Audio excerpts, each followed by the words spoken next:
Bonjour à tous, soyez les bienvenus à nos visioconférences sur la nature et l'environnement. Je m'appelle Michel Asquette, je suis conseiller en environnement à la Maison Paris Nature. Et aujourd'hui, nous allons découvrir ensemble le règne fongique, donc le règne des champignons, une initiation à la mycologie, où nous allons essayer de reconnaître les différents genres, les différentes familles de champignons en fonction de critères anatomiques.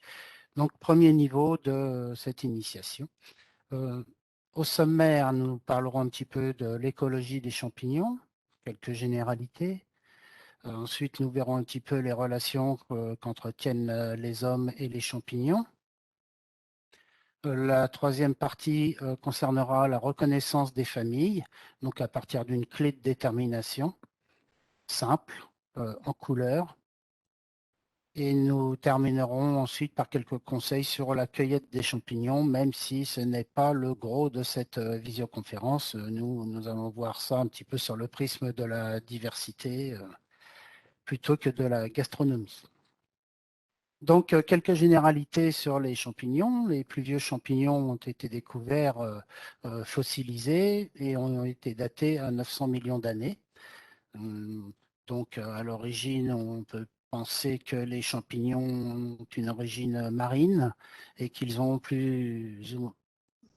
colonisé ensuite la Terre en restant plusieurs millions d'années sur le littoral et qu'ils ont donc dû trouver des stratégies pour coloniser la terre ferme, soit en s'associant avec des végétaux, soit en vivant aux dépens d'autres organismes. Nous verrons ça un petit peu plus tard.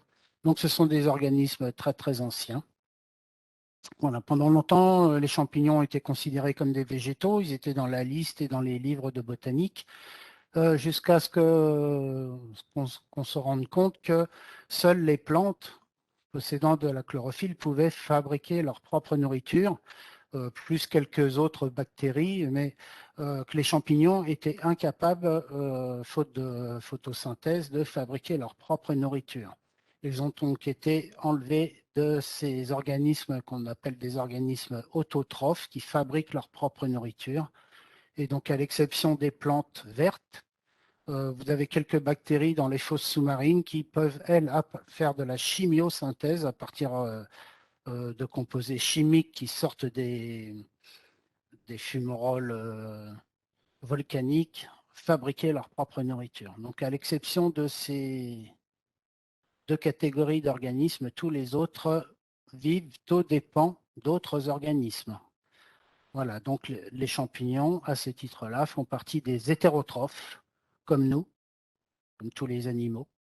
Voilà, on se nourrit aux dépens d'autres organismes. On retrouvera également dans cette catégorie les bactéries, les virus et les champignons, bien entendu, et quelques plantes vertes qui sont donc capables de fabriquer leur propre nourriture à partir de la photosynthèse, mais qui ont également acquis des réflexes parasites, comme le gui, par exemple, qui va donc parasiter les arbres, et le cas aussi un peu particulier des plantes carnivores qui, elles, vont se nourrir à partir des insectes qu'ils arrivent à piéger. Voilà pourquoi les champignons ont été retirés des végétaux et qu'ils forment désormais un règne à part. Vous avez donc le règne animal, le règne végétal et le règne fongique. Donc, il existe différentes catégories de champignons. En gros, on va dire deux, les champignons inférieurs et les champignons supérieurs. Donc, dans les champignons inférieurs, on va retrouver les rouilles qui s'attaquent aux végétaux, les levures, les moisissures qui se trouvent dans l'air, dans l'environnement, les mycoses qui vivent sur la peau. Et donc, parmi tous ces champignons dits inférieurs, certains nous sont néfastes, d'autres nous sont bénéfiques. On verra tout à l'heure, par exemple, le cas des levures. Voilà. Et à l'opposé, dans l'autre catégorie, on va retrouver les champignons supérieurs, voilà, tels que nous, on l'entend quand on parle de champignons. Ce sont des champignons qui sont munis d'un sporophore. Donc, le sporophore, en fait, est le fruit des champignons. Voilà, aériens ou souterrains, dans le cas des truffes, par exemple. Donc, on estime qu'il y a à peu près 30 000 espèces en France. Il y en a 18 000 qui ont été référencées, 150 000 dans le monde, de champignons supérieurs. Voilà, le sporophore, c'est donc l'organe reproducteur des champignons supérieurs, ce que, par extension, on appelle un champignon. Donc, aérien comme la morille que vous voyez ici, ou souterrain dans le cas des tubercules et des truffes. Donc, voilà les deux catégories de champignons. Donc, parmi les champignons supérieurs, la fructification n'est en fait que la partie visible du champignon. L'espèce telle se trouve dans le sol sous la forme d'un mycélium. Donc le mycélium, si vous grattez un petit peu la litière forestière, vous allez très très rapidement la voir. Ce sont tous ces petits filaments blancs, voilà, qui composent en fait le champignon. Et ce réseau est relié aux arbres ou aux autres plantes environnantes. Donc le mycélium représente la partie végétative de l'espèce, constituée de filaments souterrains très fins et qui, quand les conditions sont réunies, peuvent fructifier et vous donner ces champignons. Voilà, d'ailleurs, c'est les organismes les plus grands au monde qui ont été calculés. Donc un champignon, le mycélium, occupait 965 hectares en Californie, me semble-t-il. Voilà ce qui en fait l'être vivant le plus grand au monde. Donc ce réseau souterrain peut pousser de manière circulaire. On le voit très bien avec ces rondes sorcières, une fructification en rond, en fait, qui suit le mycélium. Voilà, on l'appelle ronde sorcière car il y a eu beaucoup dans le passé d'incantations, de sorcellerie, de vaudou qui se faisaient à l'intérieur de ces ronds. Voilà, là on le voit en train de pousser autour des racines d'un arbre, toujours. Donc là, on est plus branché sur le système racinaire de l'arbre qui croît également de manière circulaire. Et la photo de droite vous montre les liens étroits entre les mycéliums des champignons et les radicelles des arbres ou des plantes, voilà, où les deux vivent en symbiose avec un bénéfice réciproque. Donc toute la forêt est composée de ce mycélium, soit en symbiose avec les arbres, soit présent pour décomposer la matière organique. On verra tout à l'heure les différentes stratégies des champignons. Et donc, quelquefois, ces mycéliums peuvent aussi dégager des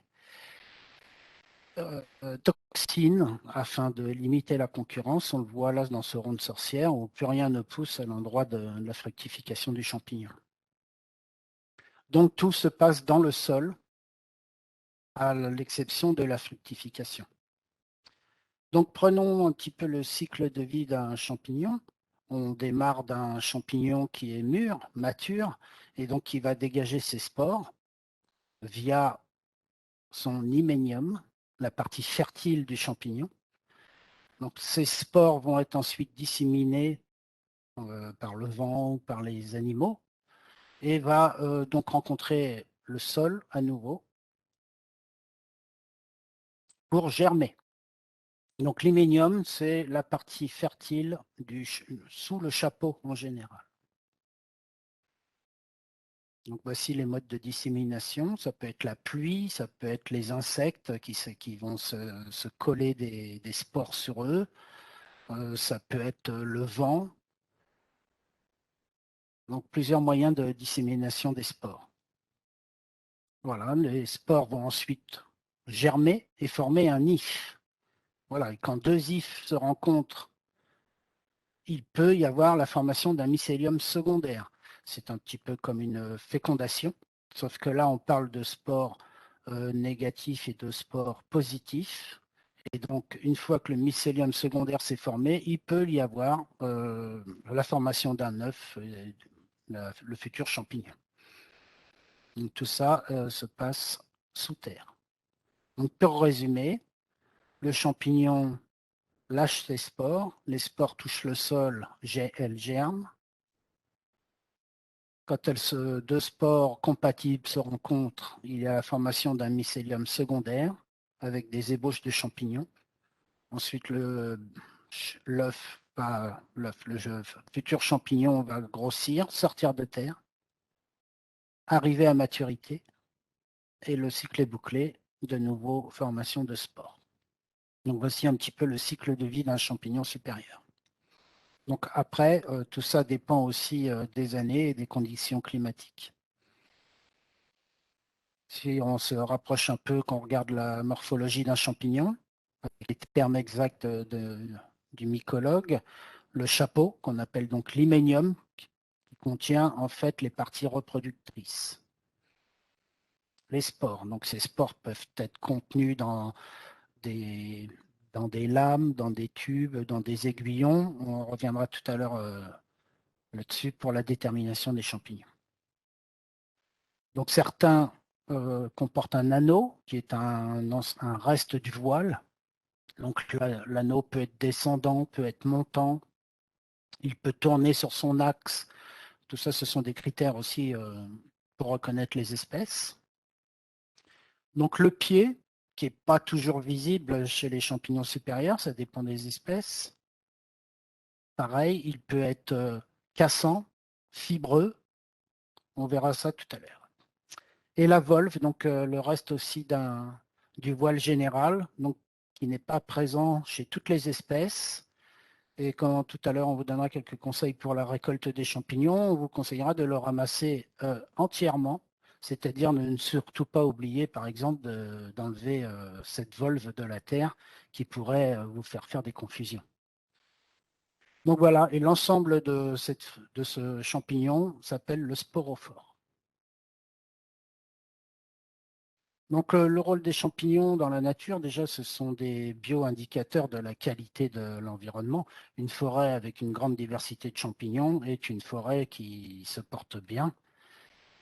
Et donc déjà, ce sont des éléments de la biodiversité, 18 000 espèces connues, donc c'est un élément important. Ensuite, ils participent au fonctionnement des écosystèmes, à leur stabilité. Apparemment, tous les végétaux sont raccordés à des champignons. Certaines études montrent même que les arbres peuvent communiquer entre eux grâce à ce réseau souterrain de mycélium, qu'ils peuvent également s'échanger de la nourriture via ce réseau de mycélium. Donc, les champignons participent à cette recherche d'équilibre des écosystèmes.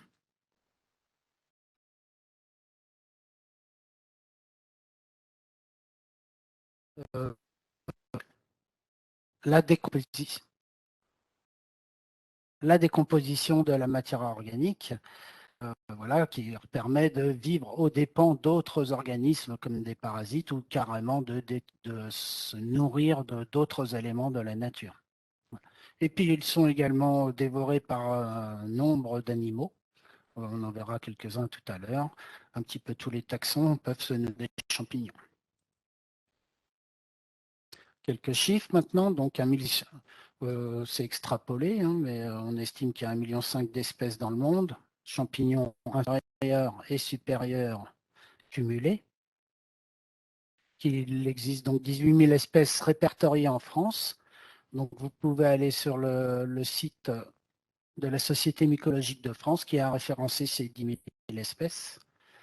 Voici un petit peu les services exécutés par cette société. Donc, la liste des champignons, un bulletin mensuel, des sorties naturalistes. Donc, si vous voulez faire des progrès aussi, il faut faire des sorties nature avec des experts pour bien déterminer les espèces, surtout quand vous voulez les manger. Et donc, la Société mycologique de France organise département par département des sorties. Donc, rapprochez-vous de ces associations naturalistes pour parfaire vos connaissances. Elle organise également une exposition annuelle qui se passe en général au Parc Floral de Paris, euh, sauf les années précédentes à cause de la Covid. Non, en général, au mois de novembre, tous les ans, au Parc Floral, il y a une exposition des champignons de la région. Et puis, il participe également à des études scientifiques avec des comptes rendus. Voilà, donc parmi les animaux mycophages, qui se nourrissent de champignons, on va retrouver beaucoup d'invertébrés comme les psoques, les colamboles, les acariens, tout ce qu'on appelle la pédofaune, la microfaune du sol, qui va se nourrir de ces champignons. On va retrouver ensuite d'autres insectes, en particulier leurs larves, comme les asticots, des diptères, donc des mouches. Voilà, bien souvent, quand on ramasse les champignons un petit peu trop âgés, ils sont remplis de vers, mais ce sont des vers de diptères. Les mollusques également, limaces et escargots, vont se délecter des champignons. Et là, je vous ai mis le renard, mais beaucoup de mammifères aussi peuvent se nourrir, les ours, les sangliers, les cerfs, et ainsi de suite. Voilà, donc toute une panoplie d'animaux différents se délectent également de cette ressource alimentaire. Donc voici un petit peu le rôle des champignons dans la nature. Maintenant, pour survivre et surtout pour coloniser la terre ferme, ils ont dû trouver des stratégies euh, qui sont au nombre de quatre. La première étant la symbiose. Donc la symbiose, c'est que pour vivre, on s'est associé à deux espèces et chacune apportera quelque chose à l'autre. Donc les lichens, c'est une symbiose stricte, c'est-à-dire c'est un champignon qui s'est associé avec une algue. Vous voyez là la coupe microscopique. Ce qui est marron ici, c'est le corps du champignon. Et emprisonné dans son corps, vous allez retrouver ici des algues, donc des photosynthétiques. Et le champignon va apporter à l'algue de l'eau, des sels minéraux et des vitamines. C'est lui aussi qui donne la morphologie générale au lichen. Et alors que l'algue va apporter les produits issus de la photosynthèse, principalement des sucres. Donc là, on est dans une symbiose stricte. Même si vous allez retrouver quelques algues euh, terrestres qui vivent seuls sur les troncs d'arbres, mais ce sont en général les mêmes espèces qui ont été emprisonnées par des champignons.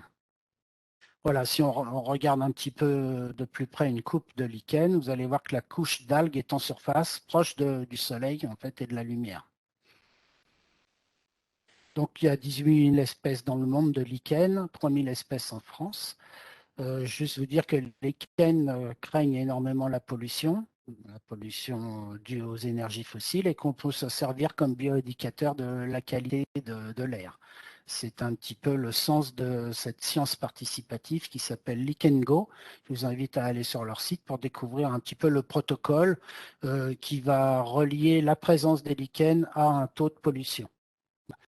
À ce sujet, nous avons mis une visioconférence sur notre chaîne YouTube Paris Nature sur l'initiation à la lichénologie. Voilà, si vous voulez aller y jeter un coup d'œil. Autre stratégie, donc là on n'est plus vraiment dans la symbiose, mais dans l'association. Ce sont les champignons mycorhiziens.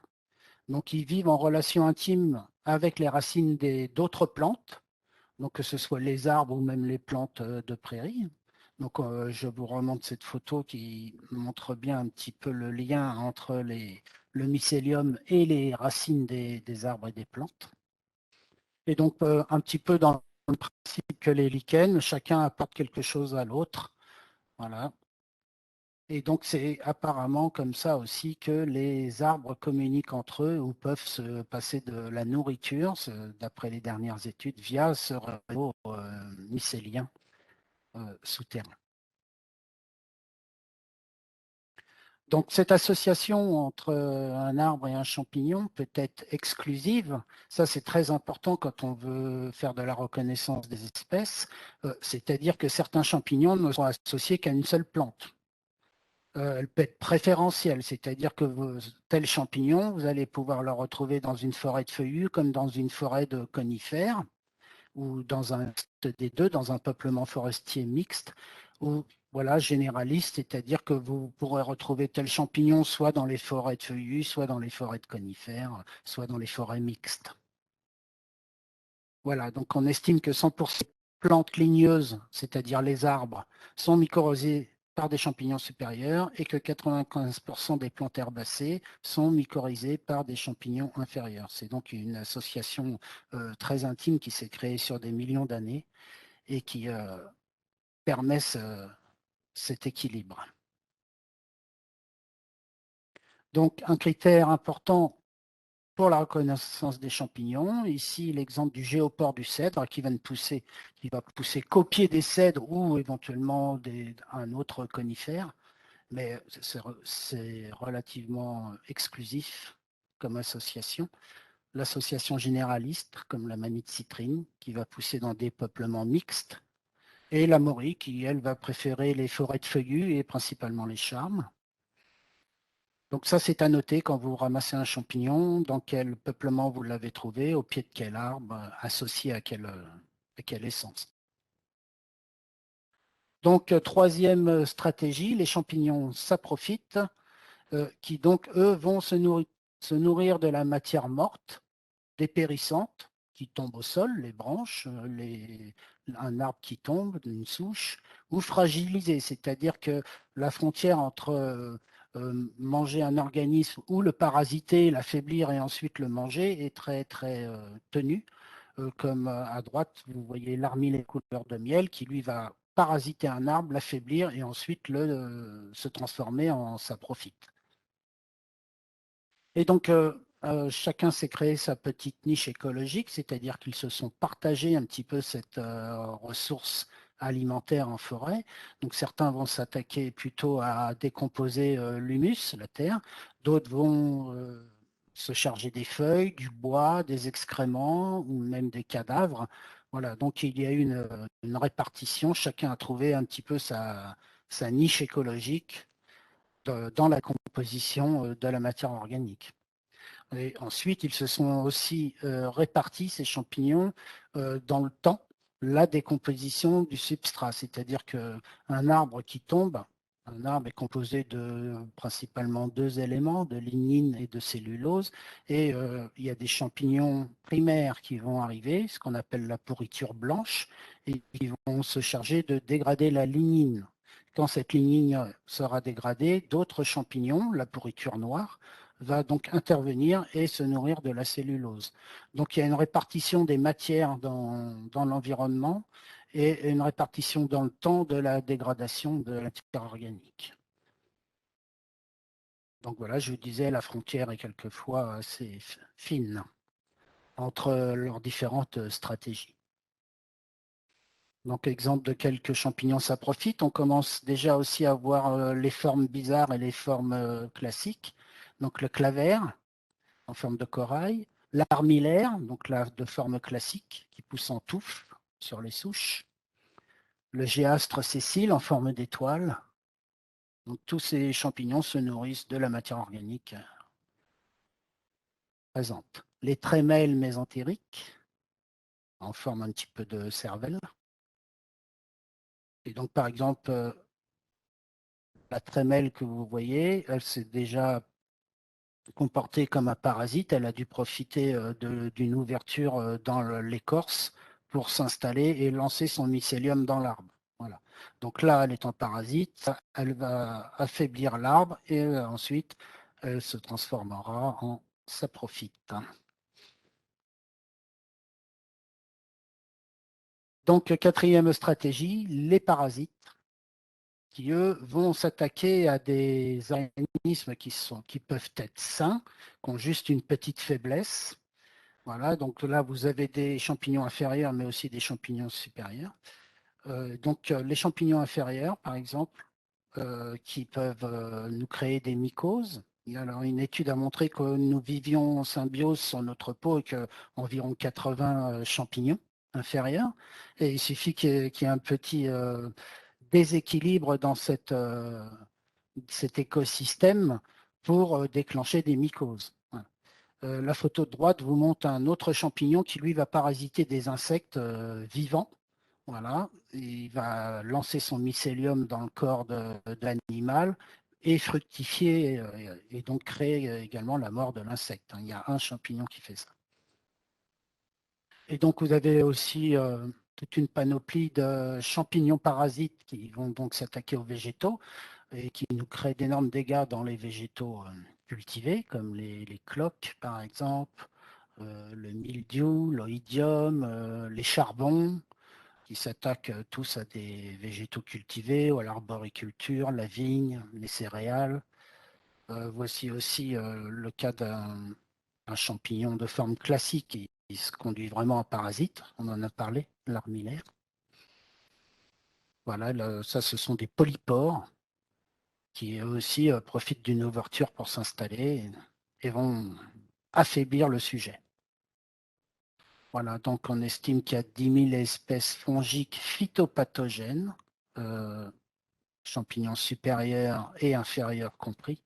Et donc la lutte contre ces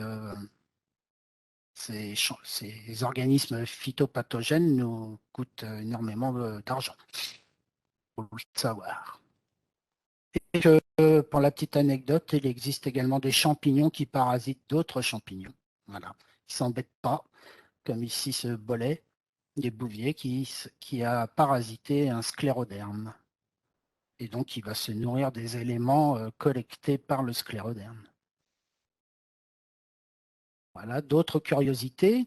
Donc, des champignons qui vont pousser sur les excréments des animaux, se nourrir donc de cette matière organique. D'autres vont le faire sur des cadavres d'animaux. Certains champignons ont une odeur vraiment fétide. Et donc, cette odeur de putréfaction est juste là pour attirer les diptères, les mouches, qui adorent ces matières en décomposition. Et donc, vous voyez, il s'appelle le satyre puant, l'exemple que vous voyez. Et les spores sont compris dans un amas un petit peu gluant. Et donc, l'insecte va ensuite se coller ses spores sur lui et disséminer dans l'environnement les spores. Voilà les champignons qui saignent. Donc là, on est en présence d'humidité et de colorant rouge, ce n'est pas du sang bien sûr. Et donc partant très humide, le champignon va faire ressortir tout ça. Donc ces champignons ne sont pas comestibles, bien sûr. Et puis après, dans les autres curiosités, certains atteignent des tailles monstrueuses, hein. On voit souvent des photos de cèpes énormes. Alors, il faut savoir qu'à ce stade-là, ils ne sont plus vraiment comestibles, ou ils sont assez véreux, mais ils peuvent atteindre des tailles vraiment gigantesques. Autre curiosité, dans les formes, ici, en forme d'étoile, donc à odeur fétide également. Le clatre rouge également, à odeur fétide. Donc là, on est plus sur une petite cage qui est censée emprisonner les moucherons, où les moucherons vont un petit peu se coller sur les parois et se mettre des spores sur leur corps afin de les disséminer. Donc à chaque fois, c'est le même principe. J'attire et je dépose quelque chose sur le corps du visiteur. Le Cécile en forme d'étoile, ou le satyre voilé, donc qui lui va étendre son voile, toujours dans le but d'emprisonner des insectes. Et une fois qu'il aura fini, qu'il aura atteint sa vieillesse, le voile va tomber, libérer les insectes et disséminer les spores. Donc tous ces champignons sont incomestibles. Donc un petit zoom en milieu urbain, principalement à Paris. Les derniers inventaires ont montré 350 espèces de champignons supérieurs, hein. Donc 319 champignons et 31 lichens. Ceci grâce aux deux bois principalement, bien sûr, et aux espaces verts parisiens. 31 lichens, c'est assez pauvre, mais c'est normal dans les villes ou en milieu urbain. Je vous disais tout à l'heure que les lichens n'aimaient pas du tout la pollution atmosphérique et donc on n'a pas une grande richesse lichénologique dans le centre urbain. Donc les champignons de Paris, pour la petite anecdote, la première culture, c'est faite dans le potager du roi Louis XIV. Il n'y a pas d'appellation d'origine protégée sur la dénomination champignons de Paris, ce qui fait que 90% des champignons de Paris ne viennent pas de Paris, hein, c'est de l'importation. Voilà, et qu'il reste seulement 2 champignonnières en Île-de-France, alors qu'il y en avait beaucoup, hein. Elles sont principalement dans les carrières de pierre de grande banlieue. Voilà. Il faut savoir donc que comme le champignon n'a pas besoin de lumière et qu'il ne fait pas de photosynthèse, on peut tout. Par contre, il a besoin d'humidité. Les carrières ont souvent été employées pour créer des champignonnières. Voilà, certains champignons aiment bien les trottoirs. Voici l'agaric des trottoirs qui, lui, est capable de pousser même le macadam pour fructifier. En fait, il va profiter d'une petite fissure dans le macadam pour faire passer sa fructification. Mais une fois que c'est lancé, ça peut soulever le béton, comme le font certaines racines d'arbres. Voilà, vous retrouverez aussi régulièrement en ville des polypores qui sont très résistants, donc qui s'installent sur les arbres un petit peu dépérissants. Et vous retrouverez aussi une diversité de champignons dans les parcs et jardins, alors en milieu forestier, sur les pelouses, principalement. Donc, petit encadré, leur capacité à concentrer les toxines les rend totalement inconsommables. Voilà. En particulier les métaux lourds qui se déposent dans les sols. Et donc, les champignons sont fruits de la terre, c'est-à-dire que ce sont des véritables éponges. Donc, évitez de manger les champignons urbains. Et d'ailleurs, c'est bon pour n'importe quel site où vous allez chercher des champignons. C'est bien aussi de connaître un petit peu l'historique de la parcelle où vous ramassez les champignons. Sans parler de la radioactivité qui a été calculée aussi à la suite de Tchernobyl sur l'ensemble des champignons de France. Donc, si vous voulez découvrir un petit peu la biodiversité de la capitale, il la classe de la nature. Donc, c'est une centaine d'espèces emblématiques parisienne et 10 balades qui sont à suivre sur votre smartphone. Il y a environ une balade par arrondissement pour vous faire découvrir sous la forme de sentiers nature un petit peu les éléments de la biodiversité parisienne. Voilà, nous avons vu quelques réalités sur les champignons. Donc maintenant, nous allons vite fait aborder un petit peu les relations entre l'homme et les champignons. Donc on a vu déjà qu'il y a certains champignons qui nous sont nuisibles et d'autres qui nous sont nécessaires. euh, comme par exemple la faculté de créer des antibiotiques. Le pénicillium, par exemple, c'est un champignon qui, pour se défendre des autres, a créé des antibiotiques. Donc ça a été découvert par Dr Fleming, qui a inventé la pénicilline et qui nous a fait faire des gros progrès sanitaires, les antibiotiques. On va retrouver ensuite ces champignons toujours inférieurs dans les produits fermentés, dans l'alimentation, donc dans les fromages, la bière, les autres boissons alcoolisées, toutes les boissons, tout ce qui est fermenté, hein. Dans le pain aussi, nous allons retrouver la levure boulangère. Tout ça, ce sont des champignons. Voilà, pour la petite anecdote, l'amadouvier, donc même ça c'est une technique de survie, hein. Si vous voulez allumer du feu, vous n'avez qu'un briquet avec du bois mouillé, allez chercher l'amadouvier. À l'intérieur se trouvent des fibres toujours sèches et très inflammables. Et donc ça a été utilisé également par nos anciens pour les fabriquer des briquets amadou. Voilà. Bien sûr, l'utilisation des champignons dans la gastronomie, mais nous avons dit que ce n'était pas à l'ordre du jour. Voilà, même si je vous échangerai bien quelques petites recettes. Mais à ce sujet, nous avons décidé de ne pas aller jusqu'à l'espèce, mais de rester dans la reconnaissance des genres, parce que nous ne sommes pas des spécialistes et on ne peut pas vous conseiller d'aller chercher telle ou telle espèce. C'est trop dangereux par rapport aux confusions possibles. C'est pour ça que nous nous en sommes restés à un terrain de la diversité et la reconnaissance des genres. Voilà. Et également, certains champignons ont été utilisés pour leurs propriétés hallucinogènes lors de séances de chamanerie, par exemple, ou aussi pour tuer ses rivaux, les empoisonner. Donc là, il y a plein d'histoires à ce sujet. Donc voilà un petit peu l'utilisation des champignons inférieurs ou supérieurs par les humains.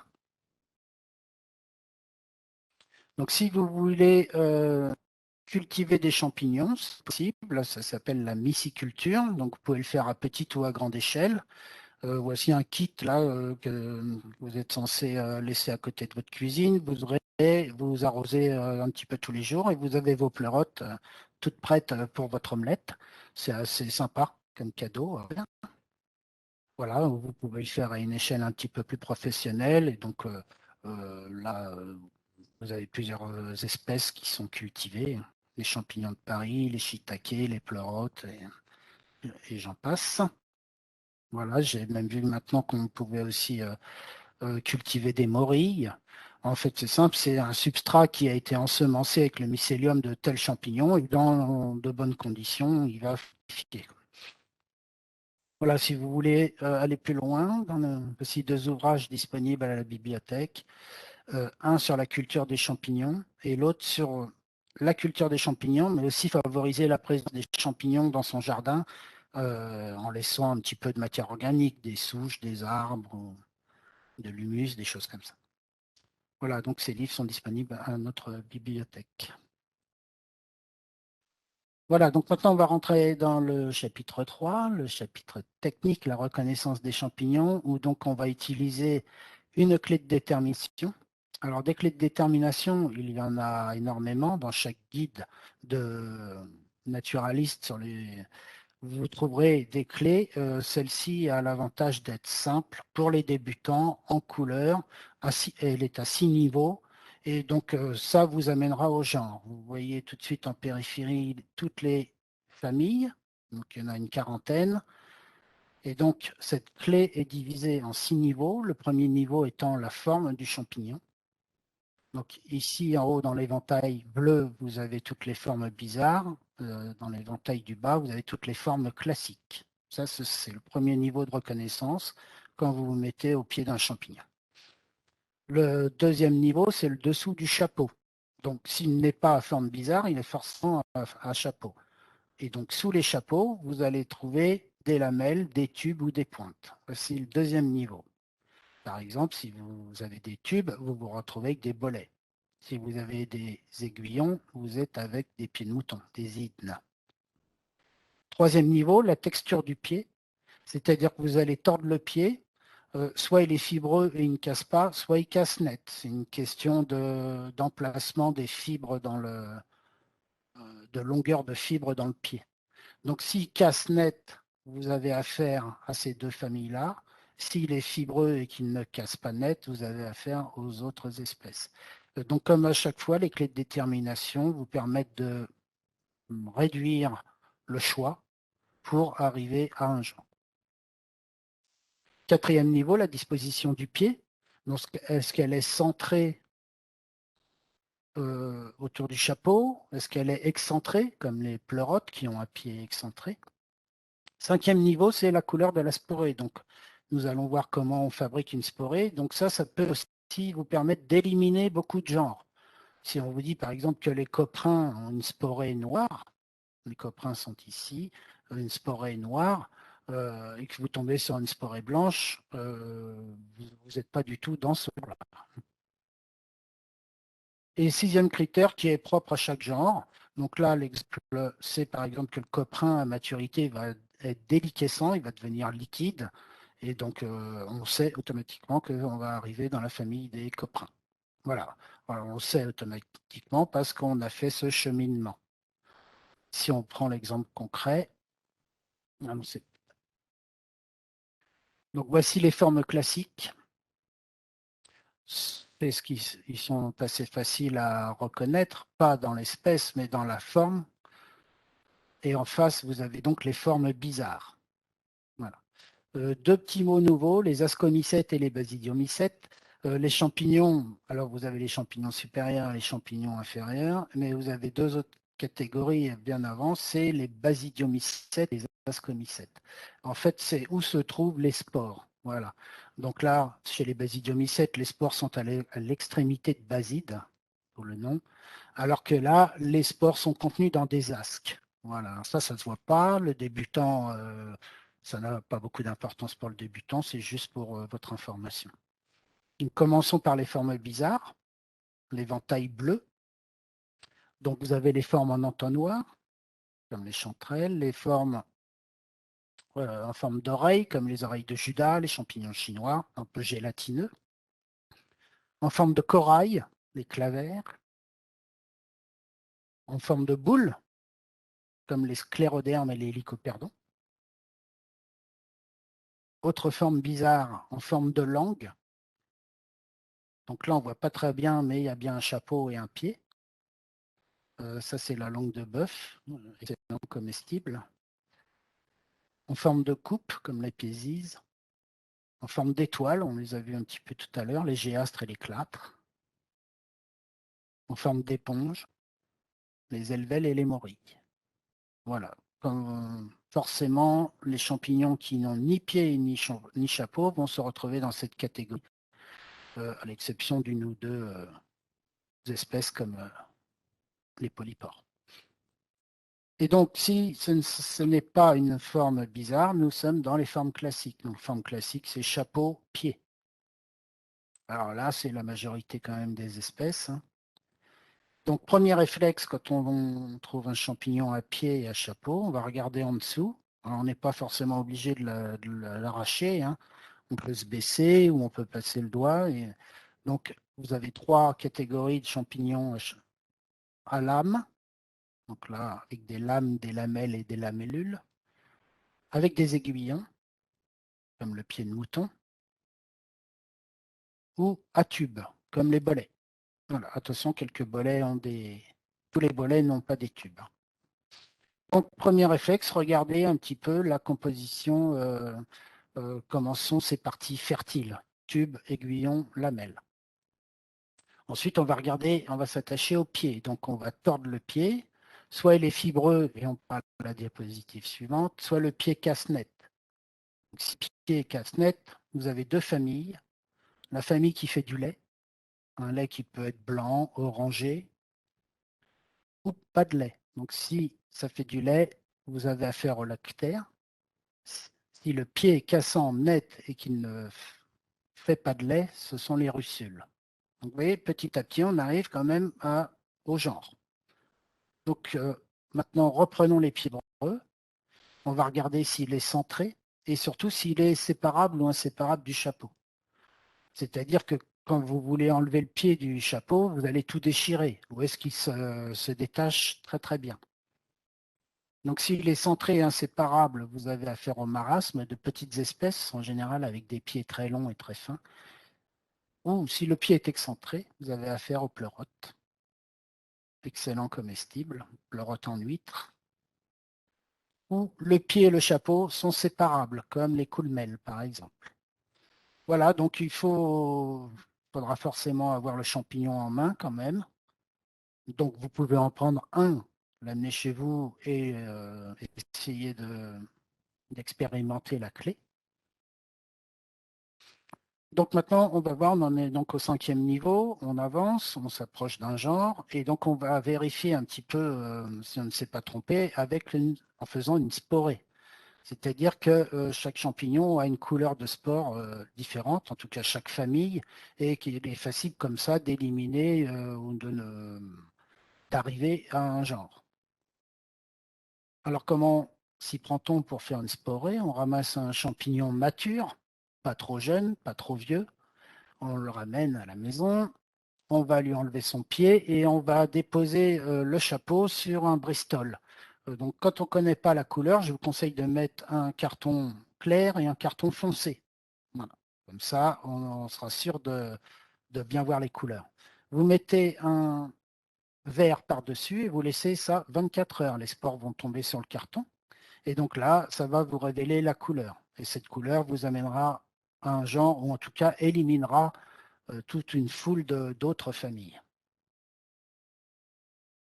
Et le 6e niveau, une fois que vous avez, par exemple, ici, vous vous êtes rendu compte que vous avez une sporée blanche, donc vous avez le choix entre deux familles.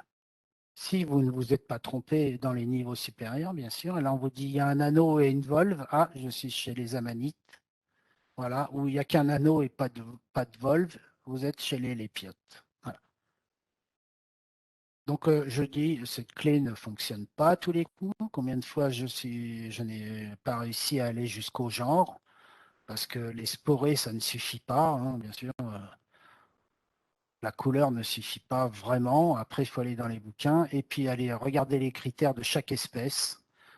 Et donc là, les critères, ça va être par exemple la disposition des lames, la texture du chapeau, du pied, l'anneau, la volve. Donc, il y a comme ça une bonne vingtaine de critères pour vous amener à une espèce. Voilà, donc si on doit résumer, imaginez que vous trouviez ce champignon plutôt dans les pelouses et les prairies. Bon, là, je vous donne son nom, enfin le genre, c'est le genre coprin.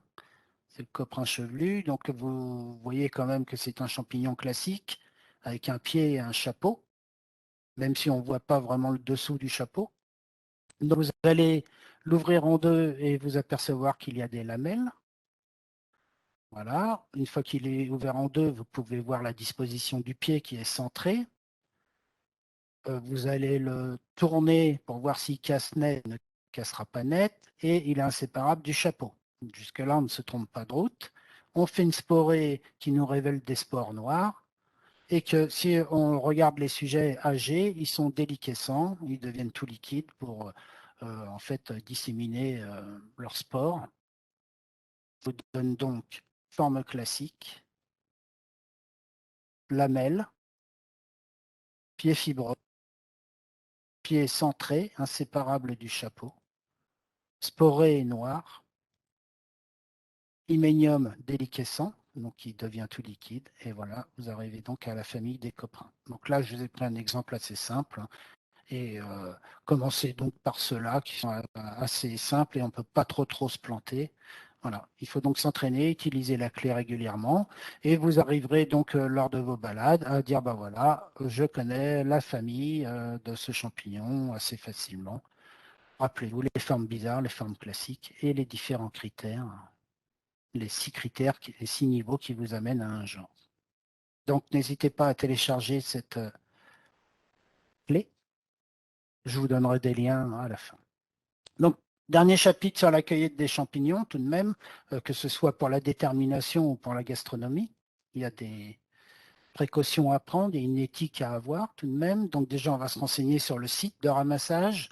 Est-ce que c'est une propriété privée, communale ou domaniale? Quelquefois, c'est autorisé, mais un certain nombre de kilos. Enfin, il faut vous renseigner un petit peu. Attention au sol qui pourrait être pollué également. Donc, attention à l'endroit où vous les ramassez. Voilà, ne ramassez surtout pas ceux qui sont sur les routes, en milieu urbain, dans les parkings, sur les pelouses près de votre centre commercial ou des choses comme ça. Hein, c'est tout à fait pas recommandé. Voilà. On ne va pas transporter les champignons dans des sacs, ça on le dit régulièrement, c'est parce qu'ils vont s'échauffer, ils vont macérer et ils vont dégager des toxines. C'est-à-dire que des champignons comestibles pourraient vous créer des problèmes. Si vous n'avez pas le choix, vous pouvez les transporter, mais très rapidement les baser dans autre chose. Hein. L'idéal, c'est quand même le panier ajouré, un petit lit de mousse au fond, des compartiments quand on débute pour ne pas les mélanger, et là, ils se garderont très bien. Voilà, donc on va surtout pas ramasser, et là j'attire votre attention sur ce fait, il y a énormément d'accidents en France et donc dû à des confusions. Alors en général, ce n'est pas le débutant qui va faire ces erreurs-là parce que le débutant, il a peur, il doit être sûr à 200% de son coût avant de manger un champignon ou de proposer à sa famille un champignon. Voilà. Les experts sont des experts, ils ne font en général d'erreurs. La catégorie du milieu qui commence un petit peu à connaître, c'est là qu'on peut être un peu trop sûr de soi et ramasser des confusions. On peut aussi trouver tout un paquet de girolles et à l'intérieur, vous allez trouver un clitocibe qui pousse en même temps au même endroit. Donc, la prudence dit, je vérifie tous les sujets que je ramasse. Voilà, on ne mélange pas les espèces, surtout quand on débute. Voilà, et on récolte juste la quantité dont on a besoin, on n'en fait pas le commerce. Voilà, il faut en laisser pour les autres, il faut respecter aussi la nature, et puis il ne faut pas saccager le milieu, c'est-à-dire on voit régulièrement en période de récolte, tous les champignons sont partants, même les non comestibles, voilà, on met un coup de pied dedans pour le déterminer. Donc on fait très attention quand même au respect des écosystèmes qu'on traverse. Voilà. Donc, ce que l'on va prendre en compte pour la détermination, c'est le milieu de vie. Voilà, certains poussent plutôt dans les prairies, comme dans les lisières, comme les coulmelles, les prairies, vous allez retrouver les coprins. Sur les chemins aussi, on va retrouver les morilles, par exemple. Donc ça va dépendre aussi, on va noter s'ils sont isolés, en touffe, sur une souche, sur un tronc, sur le sol. Quelle saison, ça c'est très important aussi. Voilà, les morilles, par exemple, c'est au printemps, dans les chemins ou en lisière, dans les prairies. Alors sachez qu'il y a des champignons en toute saison, même si on va retrouver la plus grande partie des espèces en automne. Voilà, ceci est dû au fait qu'il est encore beau, il fait humide et surtout il n'y a pas eu de gelée. Voilà, beaucoup de champignons disparaissent aux premières gelées, sauf certains qui sont adaptés, qu'on appelle les champignons d'hiver, comme les pleurotes. Voilà, vous allez noter également près de quelle essence d'arbre vous l'avez trouvé. Rappelez-vous les associations mycorhiziques. Dans quel peuplement vous vous trouvez? Est-ce que c'est mixte, feuillu résineux? Est-ce que c'est simplement feuillu ou est-ce que ce n'est que résineux? Voilà. Donc, vous ne ramasserez pas les sujets trop âgés ni trop jeunes. Trop âgés parce qu'ils sont incomestibles ou méconnaissables, et trop jeunes parce que vous pouvez passer à côté de critères importants comme la volve ou l'anneau ou des lames ou des choses comme ça. Donc, il faut plutôt les ramasser entre ces deux moments de maturité. Voilà, vous allez le ramasser en entier avec le pied, avec la volve s'il y en a une. Voilà, alors dans le temps, il disait qu'il fallait mieux le couper au couteau à la base pour ne pas abîmer le mycélium, mais ils se sont rendus compte que couper au couteau, c'était une ouverture pour des agents pathogènes qui allaient ensuite contaminer le mycélium. Donc le mieux, c'est de passer les doigts sous le pied et de l'enlever comme ça en pivotant, en tournant délicatement, sans abîmer le réseau mycélium. Voilà, il est conseillé de ne pas les laver non plus. Bon, il y a deux écoles, hein, mais quand on va les cuire, on va chercher à enlever cette humidité, donc on va plutôt les brosser sans les laver quand on les mange. Voilà, donc vous en trouverez en toute saison. Voici deux exemples pour chaque saison. Au printemps, les morilles, les mousserons. En été, les foliotes, les marasmes, les faux mousserons. En automne, donc la majorité des espèces, les bolets, les girolles, les trompettes, les agarics. Et en hiver, vous allez trouver le pied bleu à partir de novembre ou les pleurotes. Donc vous pouvez faire des sorties mycologiques en toute saison. Si c'est juste pour la reconnaissance, il y en a, vous en trouverez en toute saison. Donc la comestibilité, alors entendons-nous bien aussi, les champignons comestibles, oui, mais si vous en mangez 25 kilos par semaine, vous allez avoir des problèmes, ils sont indigestes tout de même à haute dose. Voilà. Et il n'est pas non plus conseillé d'en manger trop, vu leur faculté de concentrer les métaux lourds ou la radioactivité. Donc certains champignons sont comestibles, mais ils n'ont pas un grand intérêt. Par contre, ils sont un peu délaissés par les cueilleurs de champignons, donc vous les trouverez si vous les connaissez, et ça va vous faire du volume dans la poêle. Vous avez ensuite ceux qui sont indigestes, donc vous pouvez les consommer mais en petite quantité, ou surtout en ne les associant pas à d'autres éléments de votre alimentation. Par exemple, ici, c'est le coprin noir d'encre qui se mange cuit ou cru, alors pas à ce stade-là, mais qu'il ne faut surtout pas mélanger avec l'alcool. Voilà, donc il y a des associations entre aliments qui n'est pas possible et qu'il faut connaître. Ensuite, vous avez le troisième niveau de toxicité. Donc là, ils sont toxiques, mais pas vraiment mortels. C'est-à-dire que vous allez être à faire une bonne crise, peut-être voir des éléphants roses aussi, hein, mais vous n'allez pas forcément finir aux urgences. Et la quatrième catégorie, c'est les mortels qui peuvent vous emmener aux urgences avec des greffes de foie ou de rein, tellement ils vous ont détruit l'intérieur, hein. Et donc les principales causes de décès proviennent de ces champignons, les amanites, vous voyez, avec une volve ici, et qu'il faut à tout prix éviter de confondre avec d'autres. Donc, quand on est débutant, on va se fixer une dizaine d'espèces sûres, comestibles ou très bons comestibles, et on va s'en ces 10 espèces. On commence par une, deux, trois, Et c'est comme ça, moi, que je fonctionne pour ne pas faire d'erreur et empoisonner ma famille. Donc le top 10 est un peu subjectif, ça dépend de vos goûts. Et bon, la morille blonde, une seule suffit à parfumer vos plats. Les coprins chevelus, les faux mousserons, donc les marasmes d'Oréal, les clitocibles dont nous avons parlé déjà, les pieds bleus, personnellement, je n'ai jamais goûté, mais excellent comestible quand on l'a bien déterminé. Alors lui, il est plutôt au mois de novembre, hein, donc ça peut aider aussi, l'époque. Là, les piottes élevées, donc les coulmelles. Alors chez les coulmelles, vous avez des espèces comestibles ou très bons comestibles et d'autres qui sont vraiment toxiques. Donc la règle, c'est de ne pas ramasser les coulmelles qui ne font pas 8 cm. Voilà, toutes les petites lépiotes sont toxiques. Donc au-delà de 8 cm, elles sont comestibles. Parce qu'il y a deux ou trois espèces de lépiotes. Les trompettes de la mort. Voilà, on continue. Les girolles, les pieds de mouton, excellent. Ferme, un peu poivré, qui se tient bien à la cuisson. Les pleurotes en huître, sympa aussi. Et les cèpes, alors les cèpes considérés comme vraiment le fruit de la terre, hein, tout comme l'huître est le fruit de la mer pour moi, c'est vraiment excellent, les ramasser jeunes. Donc les cèpes sont des bolets et ils ont fait une distinction culinaire, c'est-à-dire que les 4 meilleurs bolets, on les a appelés des cèpes, mais ce sont des bolets. La truffe, 2 ou 3 000 euros le kilo. Et les rosés, donc les cousins des champignons de Paris. Voici, si déjà vous essayez de vous focaliser sur ces espèces-là, ça sera déjà très très bien. Et ne pas aller sur d'autres espèces qui prêtent à confusion, c'est le cas de le dire. Donc attention aux confusions, hein.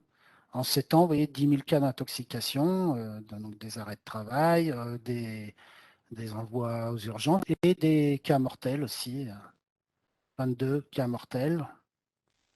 Donc les cas les plus fréquents, c'est les amanites et les rosées. Donc là, vous avez des lamelles rouges, là, vous avez des lamelles blanches. Tous les deux un anneau, mais lui a une volve. D'où l'intérêt de le ramasser en entier. Les girolles et les clitocibles. Donc vous voyez, quand vous ramassez un parterre de girolles, vous pouvez tout à fait avoir cela dedans. Donc regardez bien chaque sujet. Donc là, vous avez plutôt des plis qui sont décurrents, qui descendent le long du pied, alors que là, les lamelles s'arrêtent à la base du pied. Les morilles et les gyromitres. Donc, morille, excellent comme gyromitre, très dangereux. Et donc après, il y a moyen de déterminer un petit peu pour éviter les confusions. Là, les bolets. Donc, dans les bolets, vous avez les deux aussi. Bolets de Satan, comme son nom l'indique, non comestibles, avec des pores rouges. Donc, de toute façon, les bolets à pores rouges, c'est à éviter, hein.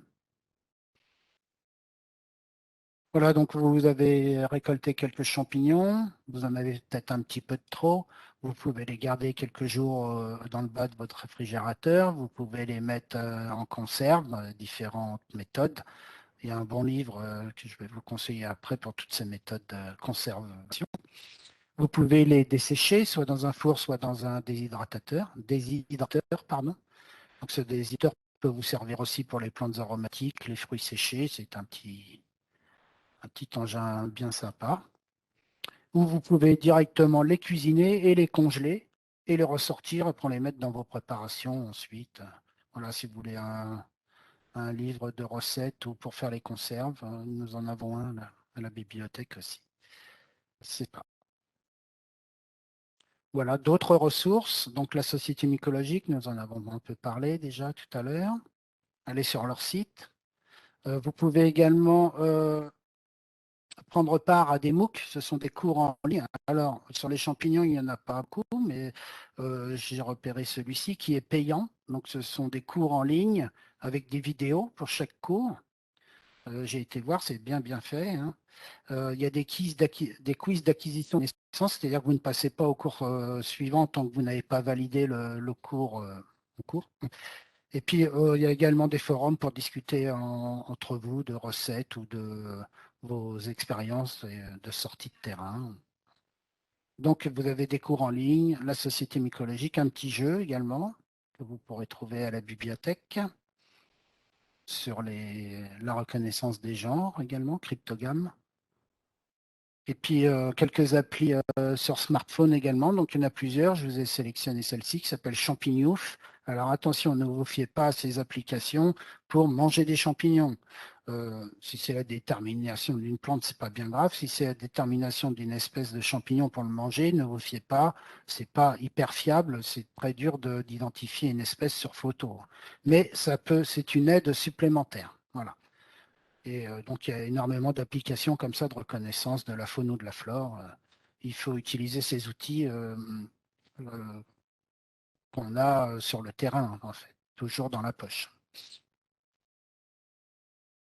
Ensuite, je vous conseille deux livres. Donc, ça, c'est les deux pointures en France de la mycologie, hein, Porte-Cuisse et Marcel Bon.